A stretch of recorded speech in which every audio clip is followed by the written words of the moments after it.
So AI isn't just changing the rules, it's changing the entire game. And most people are playing it completely blind. They think AI is about prompts or picking the right tool or keeping up with the hype. But the people who will survive and thrive in this new era are the ones who know how to think, how to question, and how to protect themselves before they ever use the technology. So today I'm breaking down 5 AI skills that you probably don't have, but absolutely should if you want to stay relevant, competitive, and in control in this new age. Let's get into it. Number 1. AI prompt strategy, not just prompting. So most people just talk to AI, but very few know how to direct AI. Prompting is not just writing cute instructions. Prompting is learning how to set the role, define the scope, give constraints, provide examples, and create reusable frameworks. So here's a quick example. So most people will say something to ChatGPT like, help me write a business plan. That's simply just prompting. That is not a prompting strategy. Now, a strategic prompt sounds like this. Act as a startup strategist. Create a business plan for a Black-owned wellness brand.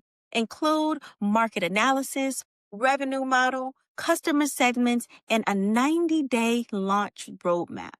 Keep it under 1,000 words and format it with clear section headers. Same request, but you will get a completely different outcome. This is why AI feels random for most people, because they're not giving the model a system to operate within. Remember, AI doesn't reward the smartest person using it, but it does reward the most strategic communicator.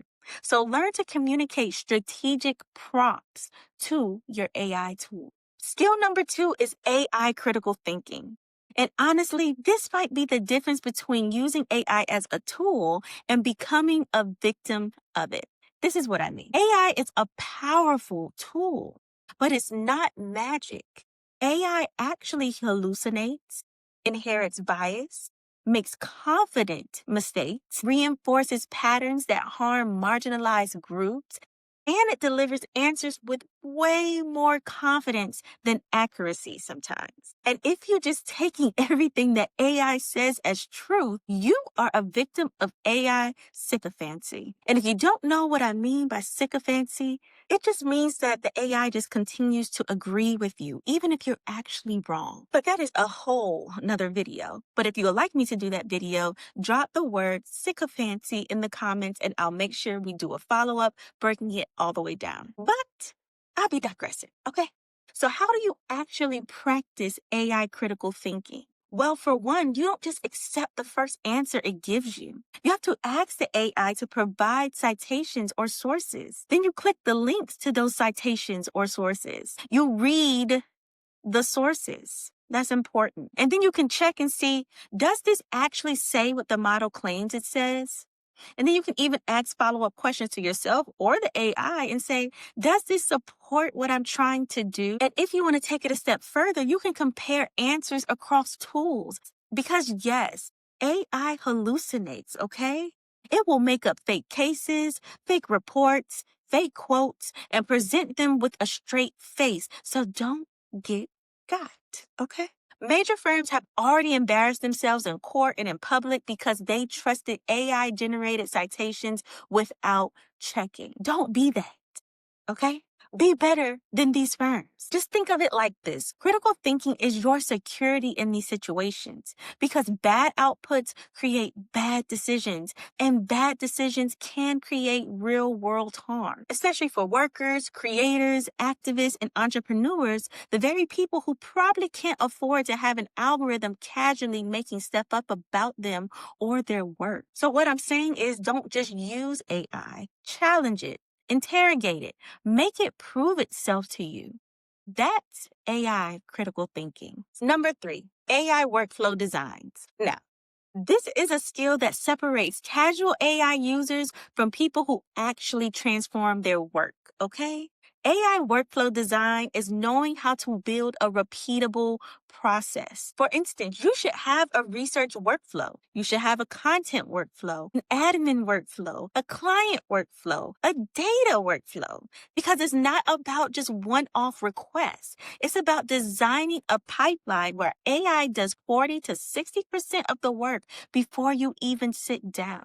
This is how creators scale. This is how small teams perform like large ones. This is how entrepreneurs grow without burnout. And companies pay consultants 5 figures for this skill. But fortunately, you can learn the basics from me for free if you just invest the time. Because I put together a full breakdown on my website with templates, examples, and exact AI workflows that I use as a tech policy professional. So just go to attorneydanielle.ai/blog and read the guide on AI workflow design. Because when you master AI workflows, you don't just save time, you scale your entire life. Skill number 4. AI tool fluency. So everyone is chasing the tool of the week. And in my opinion, that is not a skill. That is just digital ADHD. Okay? So tool fluency means you know the categories of tools. You understand what they're designed to do. You know how they differ, and you can match the right tool for the right job you want to use it for. For example, you do not need 5 different AI writing apps. Okay?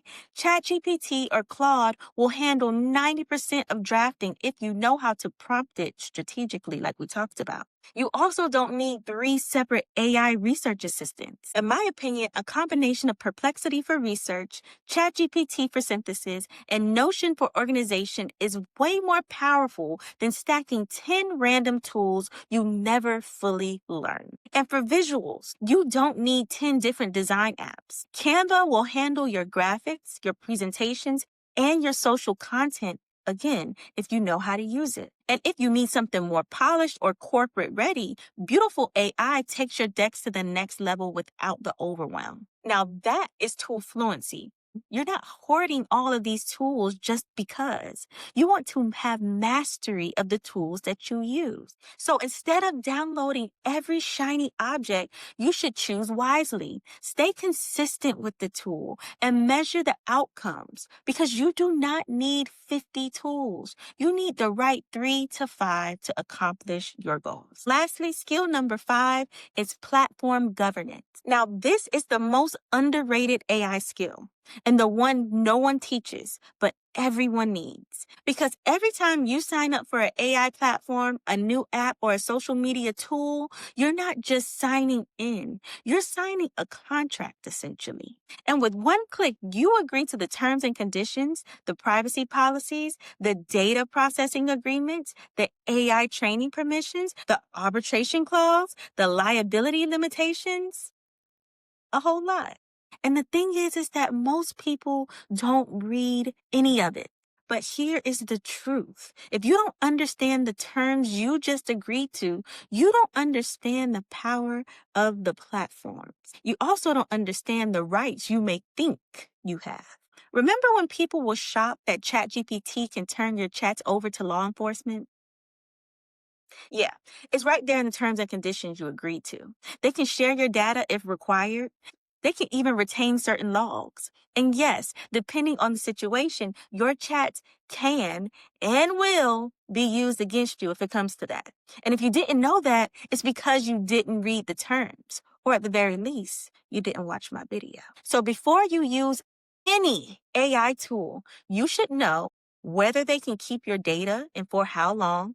Most of them can. Whether they can train their models on your content. Most of them can. Watch my LinkedIn video.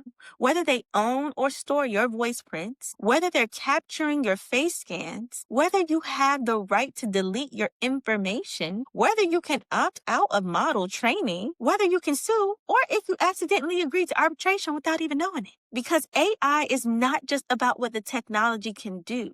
It's about what the contract says is allowed to do. So you need to read the fine print and understand the power dynamic and protect yourself before you ever generate a single prompt. So to close out, AI isn't optional anymore, but being left behind is. If you build these 5 AI skills, you won't just use AI. You'll understand it, you'll guide it, and you'll protect yourself from the risk everyone else is ignoring. And if you want me to break down each of these skills down further with real examples, receipts, and step-by-step workflows, let me know in the comments section. But don't just stop here. If you are someone who is serious about staying informed, you should listen to my podcast, The Miseducation of Technology, available on Apple and Spotify, and right here on YouTube. You should sign up for my newsletter, and you should also follow me on social media. And luckily for you, you can do all of that from one place. Visit my website, attorneydanielle.ai, because technology may have been miseducated, but you do not have to be. See you next week in another video. Bye.